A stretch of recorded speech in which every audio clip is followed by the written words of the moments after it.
नर्मदा जी की परिक्रमा में मेरी दिन की शुरुआत होती है ऊषा पान से। उठने के तुरंत बाद मैं ऊषा पान लेता हूँ, मतलब बिस्तर पे ही पानी का सेवन करना है। फिर उसके बाद में शौचालय जाके फ्रेश होके फिर उसके बाद स्नान वगैरह आदि सब खत्म करके फिर पूजा करना है। ऐसी मेरी शुरुआत होती है और सभी को ऐसा ही करना चाहिए। ये वैदिक परंपरा के अनुसार रूल्स है सारे। ठीक है। और हम रुके हैं वापोली वाले दादाजी, उत्तर तट नर्मदा जी के पास, और एकदम किनारे पे है। आपको दिखाता हूँ आगे। नर्मदा जी हर दोस्तों, हर हर महादेव। हम हैं उत्तर तट मांगरोल में, नर्मदा जी के उत्तर तट। ठीक है, चलिए आपको ये आश्रम दिखाता हूँ। बहुत सुंदर आश्रम है, ये देखिए। ये बापुली वाले बाबा जी, बापुली वाले महाराज, ऐसे नाम से ये आश्रम है मांगरोल का। इस क्षेत्र को मंगलेश्वर भी बोला जाता है। मंगलेश्वर वही जो मंगल जी ने, मंगल ग्रह ने तपस्या की थी, ऐसा बोला जाता है। बाकी उधर भी है, क्या बोलते हैं, गुजरात में भी एक मंगलेश्वर है। चलिए आपको नर्मदा जी के दर्शन कराते हैं यहाँ से। यहाँ पे एक मंदिर है, वो मंदिर लगभग रेवा जी का बनाया गया है 60 साल पहले। जो बापुली वाले दादाजी थे उन्होंने बना के चले गए थे। वो उसके भी दर्शन कराएंगे आपको। चले, मतलब यहीं पे रह गए थे।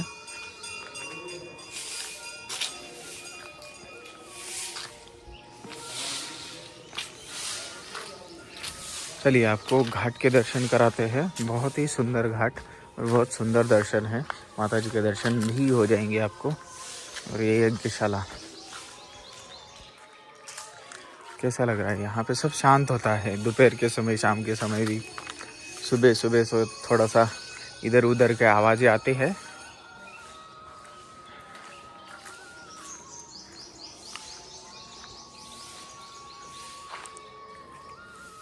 कैसा है ना सुंदर? और पूरे पीले कलर में है। ये रही मैये के दर्शन। सुंदर सूर्योदय का समय है, सूर्य भगवान के भी दर्शन करेंगे अपन। चलिए, बापुली वाले दादाजी यहाँ पे जब आए तब यहाँ पे कुछ भी नहीं था, तब सारा जंगल था। और ऐसा माना जाता था कि बापुली वाले दादाजी पेड़ों से बात करते थे। दर्शन करिए पूर्ण सूर्योदय के। नर्मदा जी की परिक्रमा को मैं गोल्डन पीरियड क्यों बोलता हूँ, अब आपको कुछ समझ में आ रहा है? यही है वो सोना, यही है वो गोल्ड जो हम आँखों से महसूस करते हैं। और गोल्ड तो सिर्फ असली गोल्ड, मतलब प्रैक्टिकल गोल्ड, वो पहना जाता है। यहाँ पे तो दिखता है, महसूस कर सकते हैं, हमारे साथ रहता है और आँखों से महसूस होता है। ये ऐसा गोल्ड है, ऐसा सोना है। ये देखिए कितना सुंदर चमक रहा है।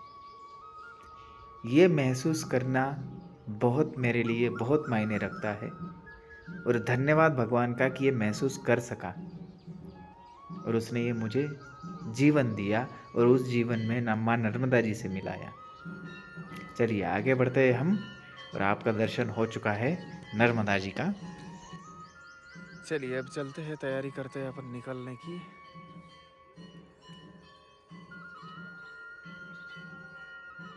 ये है पूरा घाट और आपको रेवा जी के दर्शन भी कराने हैं।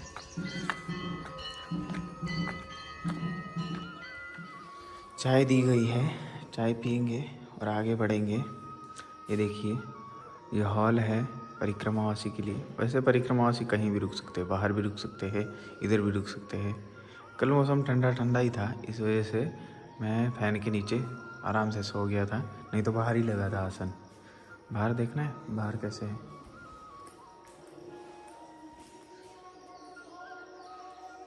ऐसा है बाहर। ठीक है, अपन चाय पीते हैं फिर आगे के लिए बढ़ते हैं। मैंने तैयारी पूरी कर ली है, देखो सब कुछ एकदम पैक करके रखा हुआ है। आज मैं सोचूंगा कि किनारे से जाऊं थोड़ा ज़्यादा से ज़्यादा, क्योंकि रोड से जाने के बाद में रोड से ही निकल जाता है आदमी, और आगे वाले लोग ना रोड से ही बताता है रास्ता।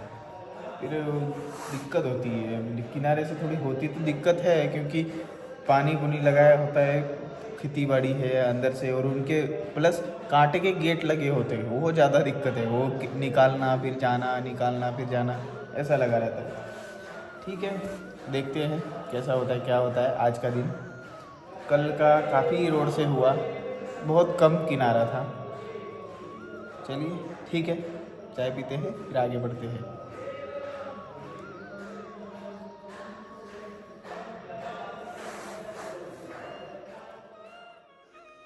नर्मदा परिक्रमा में मैं जो सेवा करता हूँ, मतलब झाड़ू वाड़ू मारना, आश्रम की सेवा या तो फिर किसी प्राणी की सेवा, किसी की भी, तो वो दिखाने का उद्देश्य मेरा सिर्फ यही होता है कि आपको भी ऐसा करना चाहिए। परिक्रमावासी बढ़ते जा रहे हैं और उसके वजह से आश्रमों को बड़ी प्रॉब्लम हो रही है, और आसपास के जीव जंतुओं को भी प्रॉब्लम हो ही रही है। हमसे जितना हो सके, अब ज़्यादा परिक्रमावासी है तो सेवा भी उतनी ही ज़्यादा हो सकती है, लेकिन लोग करते नहीं हैं, इसलिए थोड़ा सा दुख लगता है। और चैनल के माध्यम से या फिर इस सोशल मीडिया के माध्यम से कैसे सेवा की जाती है, कैसा उनका थोड़ा सा भार कम किया जा सकता है, वो मैं दिखाने की कोशिश करता हूँ। आप जहाँ पे रुके वहाँ पे साफ़ सफाई रखने की कोशिश करिए, और दूसरा भी गंदा कर रहा है तो उसको थोड़ा टोक के उसको बोल दीजिए साफ़ सफाई रखो भाई, तो ऐसा आपकी तरफ से सेवा ही मानी जाएगी। ठीक है। अब आप दर्शन कर रहे हैं वापोली वाले दादाजी आश्रम में, जो मंगलेश्वर है, यहाँ पे जो नर्मदा जी की मंदिर है उनके दर्शन कर रहे हैं, नर्मदा जी का सुंदर स्वरूप। और ये देखिए, अब यहाँ पे एक पार्टी लगाई गई है, उसमें लिखा गया है शक संवत 2018 में ये बनाया गया है मंदिर, और इसकी स्थापना पहली नींव रखी गई थी, तब ये बोर्ड लगाया जाता था। तो इसका मतलब 2018 में बनाया गया है, तो अभी चल रहा है 2082, तो इसका मतलब ये 64 साल पहले नींव रखी गई थी इस आश्रम की। ये 64 साल पुराना आश्रम है, और वापोली वाले दादाजी हो सकता है उससे भी पहले की हो। और आश्रम देखते ही पता लगता है कि बहुत प्राचीन आश्रम है, और बहुत पवित्र जैसा लगता है। यहाँ पे आके आश्रम एक्चुअल में कैसा होता है ये पता लग जाता है। ठीक है, और बहुत सुंदर लगा यहाँ पे रात को रुक के। अब आगे बढ़ने का समय हो चुका है, और बड़ी शांति थी क्योंकि मैं अकेला ही था आश्रम में, बाकी तो सेवादार यहाँ पे पुजारी वगैरह सब थे। दोस्तों बढ़ते हैं आगे, नर्मदा जी का नाम लेके, नर्मदे हर हर हर महादेव। और आज तो हम किनारे से जाने वाले थे, चाहे जो हो। पिछली बार हम यहीं से किनारे से आए थे दोस्तों, और क्या बताए दुख अपना, किनारे से ना रास्ता मिलने का। यहीं से किनारे से ऊपर की तरफ चढ़े थे हम। देखो किनारे से तो ये पहचान भी नहीं दे रहा हमको। इसको बोला था हमने रोक, मैं आऊँगा, ये पहचान नहीं दे रहा। देखो चल, देखिए हम किनारे से जाने वाले हैं अब, और अब यहाँ से आगे की तरफ जाना है। यहीं से गेट खोल के आगे, ये ऐसे गेट लगे होते हैं, देखो गेट लगे होते हैं, कांटे लगे होते हैं, कहीं कुछ लगा होता है, कहीं कुछ ऐसा, तो इस वजह से थोड़ा दिक्कत होता है, लेकिन ठीक है। मंगलेश्वर घाट मांगरोल, देखो जी सुंदर वहाँ की ये आभा और कलर कितना सुंदर लग रहा है। और हम किनारे से जा रहे हैं दोस्तों, मेरे को तो विश्वास नहीं हो रहा। गेहूँ पक चुका है, इसको अब निकालना पड़ेगा। ऐसा सुंदर नज़ारा 7 जन्म में भी देखने को मिले तो मैं देखता रहूँ उसको। और इस रास्ते पे चलने के लिए 7 जन्म बहुत कम लगते हैं मेरे को। 1 जन्म की तो बात ही क्या बोलूँ, 1 जन्म में तो कुछ नहीं होने वाला पूरा। मुझे को जितना देखो उतना ही आनंद आता रहता है, और कितने फ़ोटो खींचूँ, कितने वीडियो करूँ, मुझे बस नहीं होता, क्योंकि हर पग पग पे है सुंदर वो। इधर अलग तो 1 किलोमीटर बाद और ज़्यादा सुंदर, और ज़्यादा अलग, ऐसा रहता है। इस वजह से क्या क्या करूँ मैं, बस एक ही इलाज है इसके लिए, अपने आँखों में और अपने दिल में बसा लूँ। बस ये सारे नज़ारे अपने दिल में बसा लूँ। ये देखिए कटाव थोड़ा सा ज़्यादा हो गया इस साइड, इस वजह से ऐसा है। क्या कर रहे हैं महाराज? अच्छा मछली पकड़ो पकड़ो, मिली कि नहीं 1-2? चलो कोई बात नहीं। ये देखो कितना कट गया है, इतना कटा हुआ है, इसी वजह से मना करते हैं शायद। लेकिन ठीक है ना, वो लोग तो जाते हैं, हम भी निकल जाएंगे।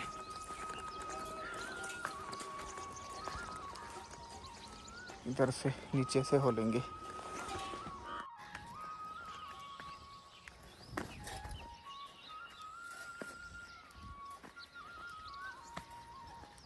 रास्ता कभी कभी थोड़ा सा खतरनाक हो जाता है, लेकिन नीचे देख के चलो तो सब सही है। सिर्फ नीचे देख के चलने का दिक्कत है। मैं कैमरे की तरफ देखूंगा तो ऐसे ही होगा, इसीलिए मैं ज़्यादातर कैमरे की तरफ नहीं देखता, मैं नीचे ही देखता हूँ। बस अपनी दिल की भावना बोलता रहता हूँ, तब अच्छा लगता है, आनंद आता है। जहाँ पे पानी दिया होता है ना, ऐसे देखो, ठीक है। अभी इधर पूरा गिल्ला है क्योंकि धुंध पड़ चुकी है और ऊपर से नीचे से पानी भी दिया गया है।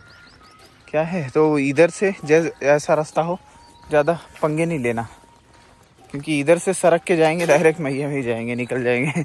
ऐसा हो सकता है।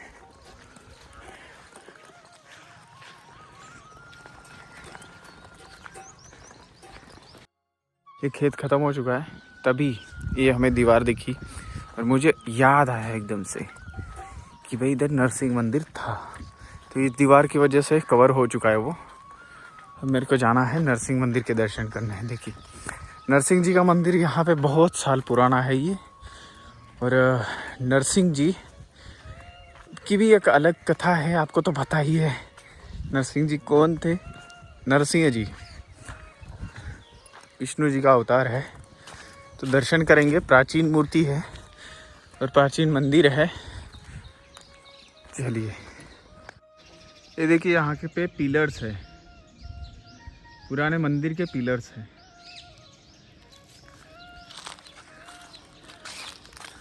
और ये प्राचीन नरसिंह मंदिर, पिछली बार यहीं पे रुके थे हम, नीचे से आए थे इसलिए अच्छे से याद है हमें।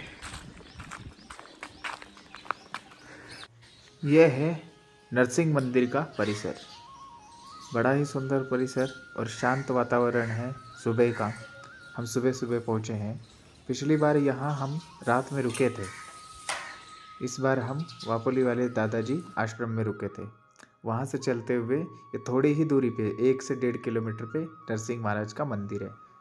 यहाँ पे पहले एक वैष्णव संत रहते थे, उनका नरसिंह जी के प्रति भक्ति भाव था, इसी वजह से उन्होंने ये मंदिर बनाया था।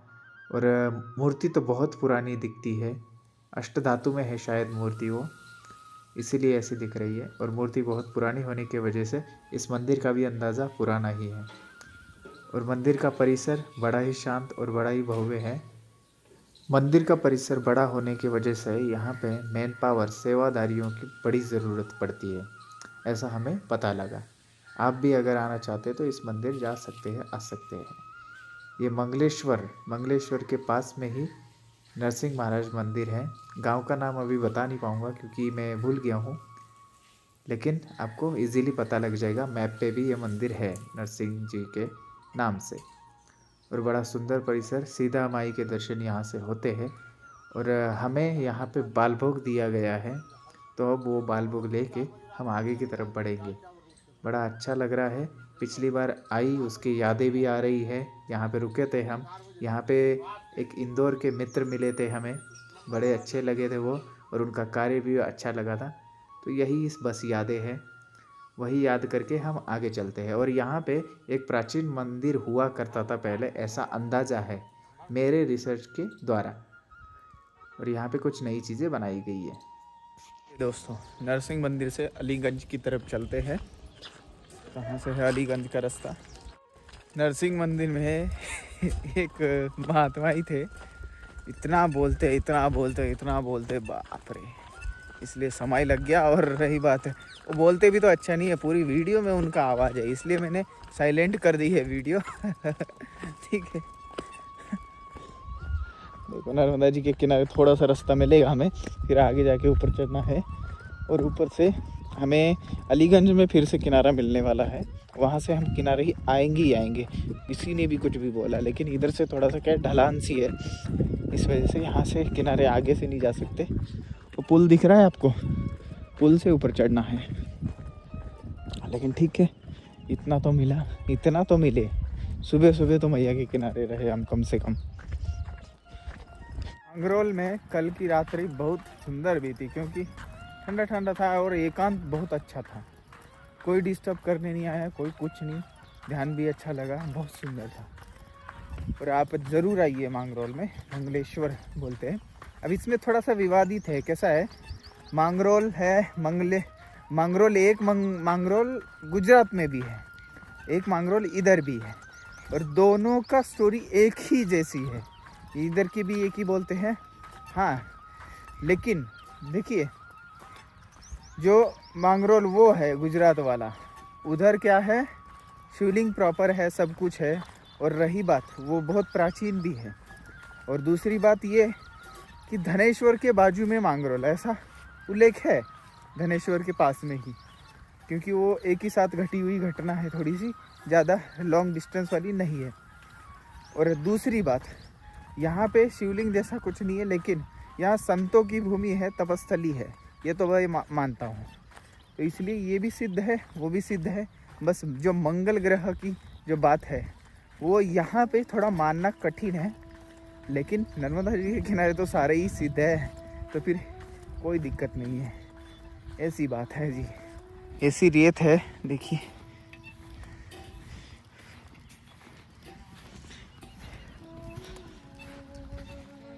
नर्मदे हर, नर्मदे हर। जो कड़क मांगलिक होते हैं ना, उनकी पूजा की जाती है मंगलेश्वर में।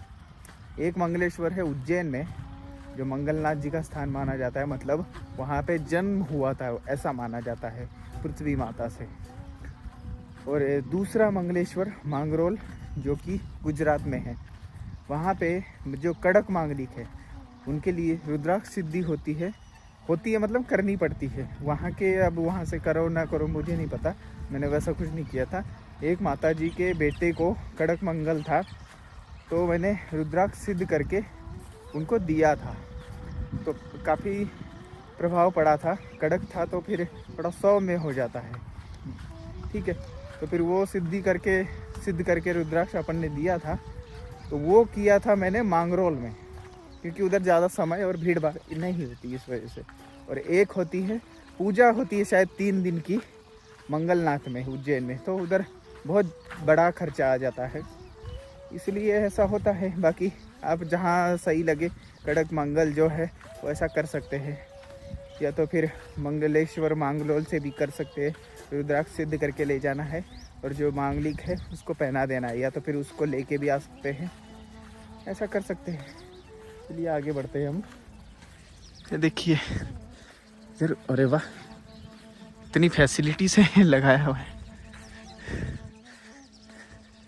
पूरा रेत में खेती कर दी है इन्होंने, तो बढ़िया है। चलो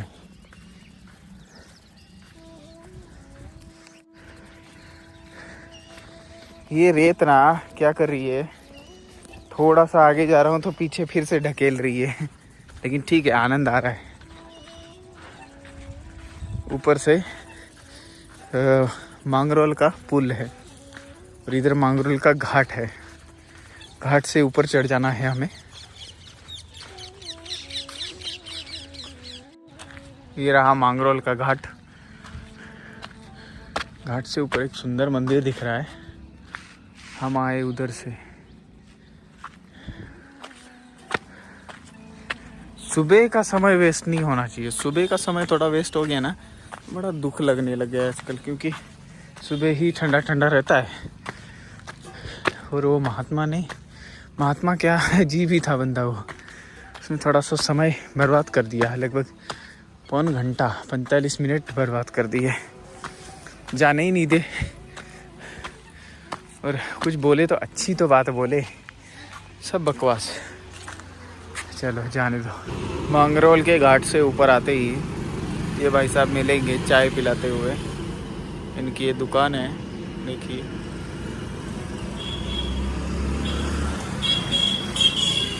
मुझे बोला चाय पी लो महाराज, तो हम रुक गए, पियेंगे चाय। ये रहे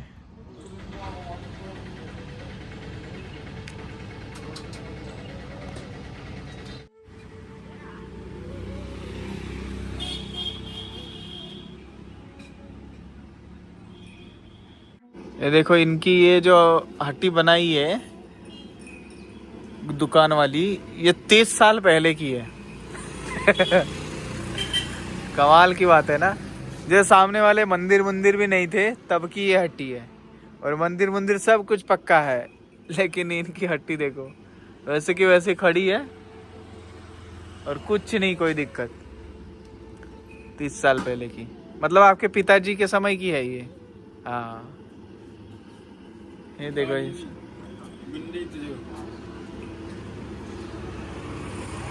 बहुत बढ़िया। यहाँ पे मधुमक्खियों के छत्ते दिखे, बड़ा आनंद हुआ छत्ते देख के, क्योंकि छत्ते अब बहुत ज़्यादा कम हो चुके हैं और ये भी नए छत्ते हैं दोस्तों, ये पूरे हिल रहे हैं, नए छत्ते हैं अभी बनाए जा रहे हैं। ये हमेशा ही ऐसे रहे, हम यही कामना करेंगे। मधुमक्खियाँ बहुत ज़रूरी है पर्यावरण के लिए। अच्छा लगा। इस पेड़ पे है देखो वो छत्ते। चलिए हमें इस रोड से अलीगंज तक जाना है, सिर्फ अलीगंज है, 2-3 किलोमीटर है। हम आ चुके हैं अलीगंज में, छोटा सा गांव है नर्मदा जी के किनारे। स्कूल चले हम।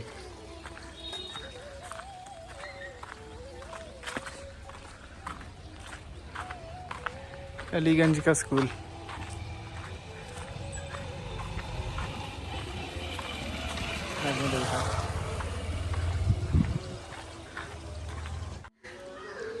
अलीगंज घाट पे आश्रम है, बाल भोग दिया गया है इधर।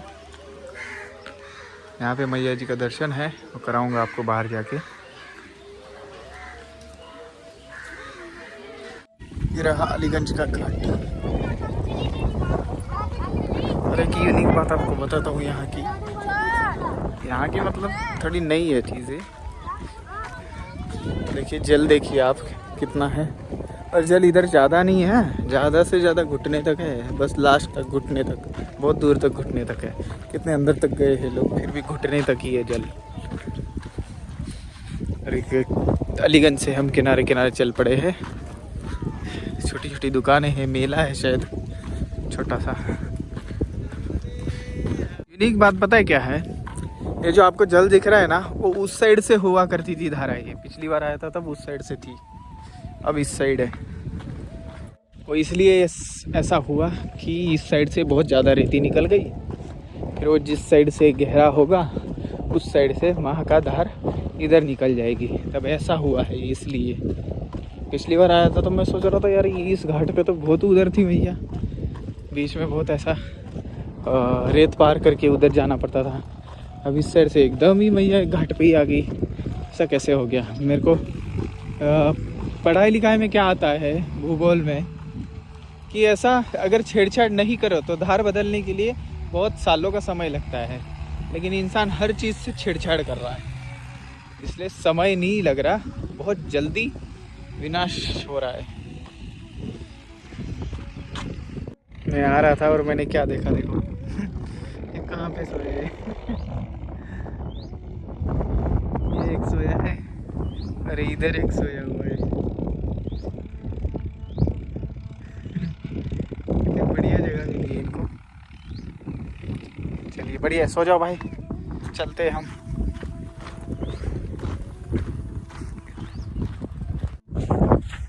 यहाँ अब रेत रेत है, अच्छा लग रहा है, लेकिन मेहनत भी उतनी ही लग रही है। पैर फंस रहे हैं और बड़ा प्रेशर आ रहा है, लेकिन ठीक है, आनंद आ रहा है। हवा लग रही है इसलिए गर्मी नहीं लग रही। आपको भी हवा की आवाज़ सुनाई दे रही होगी। अच्छा है, बहुत अच्छा है। मैया की धार देखो उस साइड है, इसलिए हम ऐसे ऐसे जा रहे हैं। पास से क्या है, पास और ज़्यादा दूर पड़ जाता है, इधर तो पास से ही है। इतना तो देखने को मिल रहा है मैया का किनारा। अरे अंदर से इन्होंने गेट लगा रखा था खेती बाड़ी वालों ने। ये कितना सुंदर नज़ारा है, रेती रेती का इलाका है पूरा, और रेती से आने में भी आज अलग ही मज़ा है भाई। ऐसा पैरों को इतना आनंद आता है, लेकिन थोड़ा सी मेहनत भी हो जाती है। हाँ, कहाँ घूम रहे हो माता? रेती में क्या खा रहे हो बताओ? हाँ, क्या खा रहे हो? डरो मत। अच्छा, इधर घास है, हाँ इधर खा रही हो। चलो ठीक है। अभी इधर से थोड़ा सा मिट्टी मिट्टी लगी है, इसलिए जल्दी जल्दी आगे जा रहे हैं, नहीं तो रेती में तो धंस जाता है ना पैर, इस वजह से। इधर देखो मैया, इधर मैया बिल्कुल गहरी नहीं है ये नाव ना, सब नावें ऐसे जल उधर साइड चला गया इसलिए वहीं पे रुक गई है, गहरी नहीं है यहाँ पे। और कितना सुंदर नज़ारा है, क्या बताए। बस यही है बात की हम ये सारा बना के रख रहे हैं तो अच्छा लग रहा है मुझे भी। देखो कितना सुंदर है ये सब।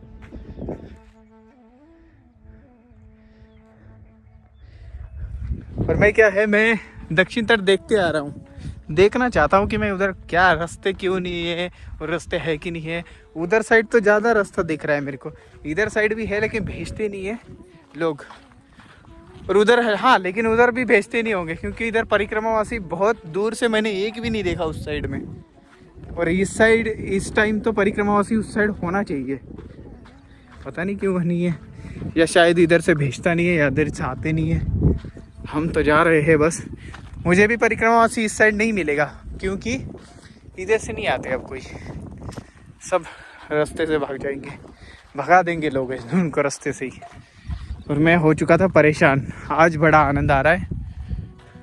अब पाइए असली प्रमाणित रुद्राक्ष, सभी प्रकार की पवित्र मालाएं, स्फटिक और नर्मदेश्वर शिवलिंग, साथ ही सभी राशि के रत्न एक ही जगह पर, only on Ram Ram India. इतना ही नहीं, हम आपको देते हैं जन्म कुंडली विश्लेषण, नियम और मंत्रों का विशेष मार्गदर्शन भी।